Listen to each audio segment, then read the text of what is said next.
In 1968, Dr. King was assassinated and Chicago was set ablaze. McDonald's franchise is set empty and they needed a plan. Operation Breadbasket had one. Put black owners in black neighborhoods. So in December, Herman Perry became the first black operator of a McDonald's franchise in Chicago. And it worked. More black operators followed and a pipeline was created. But there was a catch.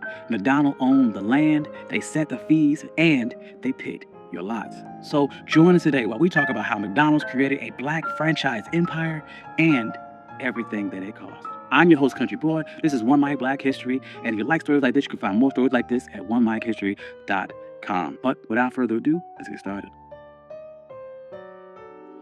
After World War II, America built a new life around cars and suburbia and highways. Interstates cut through black neighborhoods. Urban renewal cleared blocks in the name of progress.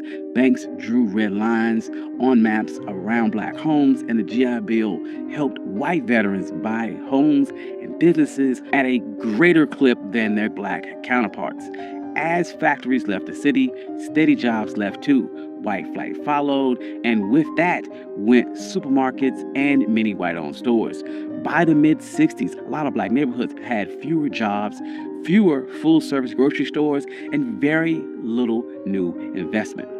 During this same time, franchisees loved this new America. They had simple menus, fast service, and big parking lots off the highway. Chains like Holiday Inn, Hojo, and new burger brands were built for drivers and suburbia. So in 1956, McDonald's finance chief Harry Sonborn created the Franchise Realty Company. The company would own the land and the building, and operators would run the store, pay a fee, and rent. That meant steady profits for McDonald's even when the store struggled. Most of the risk sat with the owner.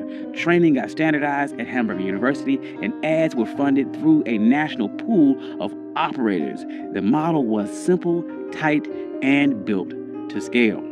So black consumers and leaders weren't silent. Since the 1930s, Don't Buy Where You Can't Work turned shopping into leverage. The Civil Rights Act of 1964 opened lunch counters, but it didn't open bank vaults. In Chicago, Operation Breadbasket used selective patronage to push grocers, bottlers, and phone companies to hire black workers, place contracts with black firms, and deposits in black banks. Johnson Publishing, Ebony, and Jed featured black buying power and sold the vision of how to reach it. The Kerner Commission in 1960 told the country that America was moving towards two separate societies and called out the media for how it pictured black life. Then came April of 1968, and Dr. King was assassinated. Cities erupted. In Chicago, some of its white McDonald's franchisees and workers didn't return. The stores sat dark. McDonald's leaders met with Operation Breadbasket tied to the Southern Christian Leadership Conference. Local leaders said, if you want trust here, the owners must be black.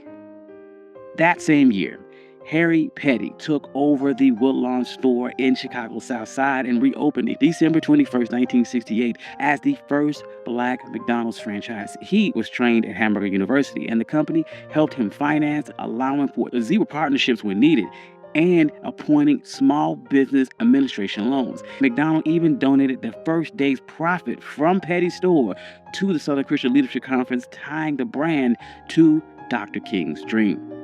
Petty did well. A pipeline formed. McDonald's set high priority plan and launched a 50-by-2 program to launch 50 stores ran by people of color within 2 years. They opened a satellite version of Hamburger University classroom on the South Side, so new owners didn't have to travel all the way to Oak Brook, Illinois. Black owners began to meet, and they formalized in 1972 the National Black McDonald's Operators Association. One member called the group both the NAACP and the Southern Christian Leadership Conference for black operators. It became the inside voice for the push for fair sites, trainings, and contracts. And on the ground, the stores mattered. Black store owners hired locally, sponsored schools and church events, and even supported scholarships. They called it goodwill, and McDonald's executives said that it was cheaper than advertising. Real estate helped too.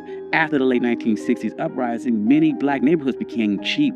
Between 1968 and 1972, the land values in those areas fell roughly 30% on average. So McDonald's could buy low, build fast, collect rent and fees as their sales grew.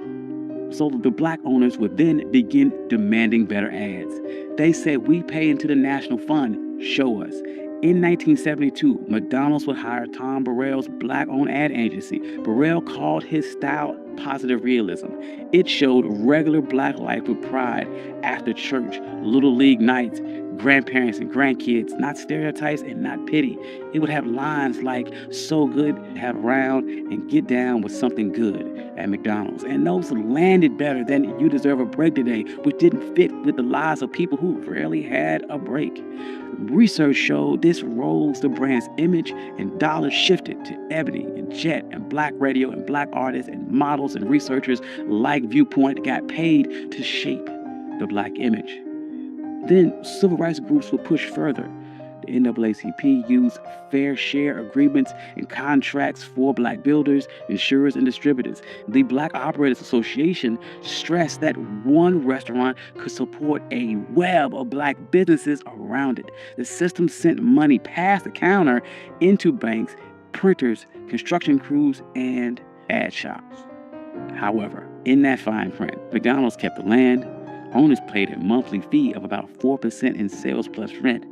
Part of that rent is a slice of the sales, which reached up to about 14.5%. Owners also had to pay at least 4% in sales to the national ad pool. The company set the standards, inspections, and decided renewals. That is why many owners call themselves captive tenants. In plain words, you ran the store, but the company owns the ground and sets the rules. So site placement became a fight. Black owners said they were being steered towards older, inner city, and rural locations with lower average sales and higher costs for security and insurance. The Black Operators Association reported that from 2010 to 2019, the average cash flow gap between black and non-black franchisees tripled to about $65,000 per store. And as health debates grew, fast food filled spaces that supermarkets left. But that heavy concentration of chains in poor, segregated areas linked them to higher rates of obesity and diabetes. Some cities saw protests and asked for more fresh food access and more corporate responsibility. Recently, these tensions have bubbled to the surface.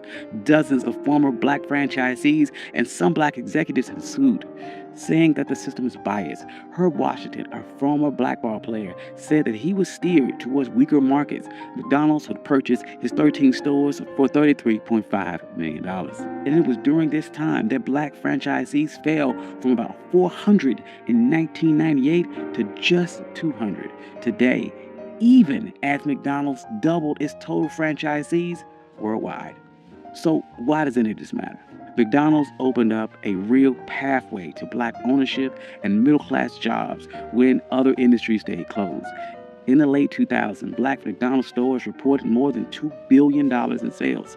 Company leaders said that McDonald's has created more black millionaires than any other corporation.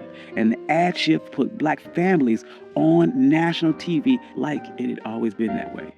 Yet outcomes are uneven. The same real estate and corporate power that made the model work also put a ceiling on it. It set the door and the deal at the same time. Big brands can push capital, contracts, and images to black communities fast. But if the company owns the land and sets the fees and chooses the sites, your success rides on their map. So let's be clear. McDonald's did the math. And after 1969, land got cheaper. And the company owned the dirt and collected the rent and fees no matter who ran that store. Installing black owners protected their assets, rebuilt sales, and won goodwill. Moving ad dollars to black media reached customers other brands were ignoring. And hiring black suppliers kept the system running. Every choice they made followed their balance sheet. And this doesn't erase the good. Black franchisees built real businesses. They hired neighbors and funded scholarships. And Burrell's ads show Black life on national TV. Both things can be true. But if we want real ownership, we got to follow the money. Who owns the land under the store? Who owns the corners? Which banks write the loans? Which agencies control the ad budget? And which suppliers get the contracts? These are the answers that decide whether a franchise is built on freedom or just rented. Thank you. This has been One My Black History. I'm your host, Country Boy, and this is how McDonald's built a Black franchise empire. If you like stories like this, you can find more stories like this at onemikehistory.com. I'd like to thank all my financial contributors. Without you, none of this could be possible. Thank you all. I love you. Peace.